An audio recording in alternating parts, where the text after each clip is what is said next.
क्रिस्त में मेरे प्यारे भाई और बहनों, आप सबको शांति मिले। पवित्र बाइबल से आज का मनन चिंतन का विषय है दो अंधों को दृष्टिदान। इसका विवरण हम संत मत्ती के अनुसार सुसमाचार अध्याय 9 पद संख्या 27 से 31 तक में पाते हैं। आइए हम प्रभु का वचन सुने। प्रभु आप लोगों के साथ हो और आपके आत्मा के साथ। संत मत्ती के अनुसार पवित्र सुसमाचार। प्रभु की जय। यीशु वहां से आगे बढ़े और दो अंधे यह पुकारते हुए उनके पीछे हो लिए, दाऊद के पुत्र हम पर दया कीजिए। जब यीशु घर पहुंचे तो ये अंधे उनके पास आए। यीशु ने उनसे पूछा, क्या तुम्हें विश्वास है कि मैं ऐसा कर सकता हूँ? उन्होंने कहा, जी हाँ प्रभु। तब यीशु ने यह कहते हुए उनकी आंखों का स्पर्श किया। जैसा तुमने विश्वास किया वैसा ही हो जाए। और उसी क्षण उनकी आंखें खुल गई। और यीशु ने यह कहते हुए उन्हें कड़ी चेतावनी दी, सावधान, यह बात कोई न जानने पाए। परंतु घर से निकलते ही वे पूरे इलाके में यीशु का नाम फैला दिया। यह प्रभु का सुसमाचार है। ख्रिस्त की जय। ख्रिस्त में मेरे प्यारे भाई और बहनों, यीशु ख्रिस्त का उपदेश सुनने के लिए दूर दूर से लोग यीशु के पास आते थे और सब समय उनके चारों तरफ एक भीड़ जमा रहती थी। बहुत से लोग अपने बीमारियों से छुटकारा पाने के लिए और उनका उपदेश सुनने के लिए आते थे। यीशु सब रकम के बीमारों को चंगा करते थे और उन्हें प्रभु के राज्य के बारे में उपदेश देते थे। दृष्टांतों के माध्यम से यीशु ख्रिस्त उन लोगों को स्वर्ग राज्य का रहस्य समझाते थे। आज के सुसमाचार में हमने सुना है कि दो अंधे व्यक्ति यीशु के पीछे पीछे आकर और पुकारते पुकारते कि दाऊद के पुत्र हम पर दया कर। यीशु उनकी पुकार सुनते हैं, लेकिन रास्ते में कहीं रुकते नहीं हैं। यीशु जहां जा रहे थे वहां जब पहुंचते हैं, उस घर में प्रवेश करते हैं, तो ये दोनों यीशु के सामने आते हैं और यीशु इनसे पूछते हैं, क्या तुम विश्वास करते हो कि मैं ऐसा कर सकता हूं?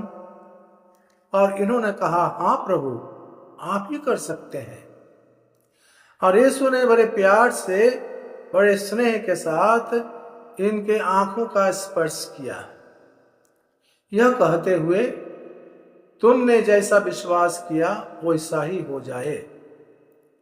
और वे तुरंत देखने लगे, यीशु की महिमा प्रशंसा करने लगे। लेकिन यीशु ने कहा, सावधान रहो, इनकी चर्चा तुम बाहर मत करना। प्यारे भाई बहनों, यह बड़ा अजीब लगता है सुन करके कि यीशु कहते हैं इसकी चर्चा किसी से मत करना। कैसे हो सकता है? मैं इस आज्ञा को नहीं मान सकता, आप भी इस आज्ञा को नहीं मान सकते। जिन्होंने इतना बड़ा काम किया उसके बारे में हम दूसरों को न बतलाएं, ये कैसे हो सकता है? हमारी कृतज्ञता जोर जोर से प्रचार करेगा कि यीशु ईश्वर के पुत्र हमारे जीवन में क्या क्या नहीं किया।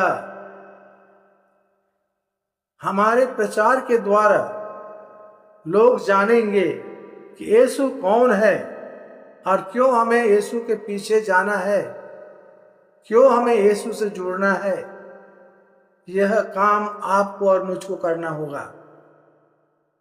इसलिए यीशु सुसमाचार के प्रचार के लिए अपने शिष्य लोगों को चुना कि वे सुसमाचार का प्रचार करेंगे, लोगों को उपदेश देंगे, स्वर्ग राज्य के बारे में उन्हें बतलाएंगे, पापों पर पश्चाताप करने के लिए उन्हें उपदेश देंगे और वे सब के सब ईश्वर में विश्वास करते हुए एक दिन स्वर्ग राज्य में प्रवेश करेंगे। यही तो यीशु का उद्देश्य था। इस संसार में आने का एक ही उद्देश्य था कि मानव जाति अपने पापों से मन परिवर्तन करे और स्वर्ग राज्य के अधिकारी बन जाए। प्यारे भाई बहनों, तो हमें यीशु के भले कामों का चर्चा सबके बीच करना है। दो चीज करेंगे, हमें यीशु के पीछे पीछे जाना है और दूसरा पुकारना है, अर्थात प्रार्थना करना है। पुकारने का मतलब प्रार्थना करना विश्वास के साथ। भक्ति निवेदन जब हम प्रभु के चरणों में रखते हैं और हम विश्वास करते हैं, उनमें हमारी आस्था है, तो हमारा काम पूरा होता है। ये दो अंधे व्यक्ति जो प्रभु के इस काम का प्रचार किया चारों तरफ और लोग उनको जान नहीं सके, हम भी ऐसा ही करेंगे अपने जीवन में और प्रभु से प्रार्थना करेंगे कि हे प्रभु, हमें ऐसी कृपा दे कि हम कभी भी पीछे न हटे तेरे नाम की महिमा प्रकाश करने से। हम प्रभु से प्रार्थना करें, उनसे आशीष की कामना करें। प्यारे भाई बहनों, कि हम सचमुच अपने जीवन में कृतज्ञ बन करके आगे बढ़े।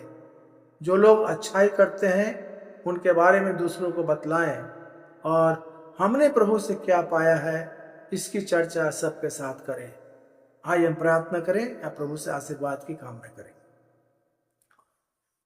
हे स्वर्गीय पिता, हम तेरे नाम की महिमा प्रशंसा करते हैं, तुझे धन्य कहते हैं, तेरी आराधना करते हैं। प्रभु, तूने हमारे जीवन में क्या क्या नहीं किया, हम सबके लिए तेरा धन्यवाद करते हैं। तूने अपने पुत्र को हमारे लिए भेजा, जिनके द्वारा हमने स्वर्ग राज्य के रहस्य को समझा और हम तेरे पुत्र पुत्रियां बन गए। हमें स्वर्ग राज्य का रास्ता मिल गया। प्रभु, हमें कृपा दे कि हम उसी रास्ते पर चलते हुए एक दिन स्वर्ग राज्य में प्रवेश पा सके। हम यह प्रार्थना करते हैं तेरे पुत्र हमारे प्रभु ख्रिस्त के द्वारा, आमीन। आइए माथा झुकाकर प्रभु का आशीर्वाद ग्रहण करें। प्रभु आप लोगों के साथ हो और आपके आत्मा के साथ। सर्वशक्तिमान ईश्वर पिता और पुत्र और पवित्र आत्मा का आशीर्वाद आप सब पर उतरे और सदा बनी रहे, आमीन। आप सबको जय यीशु।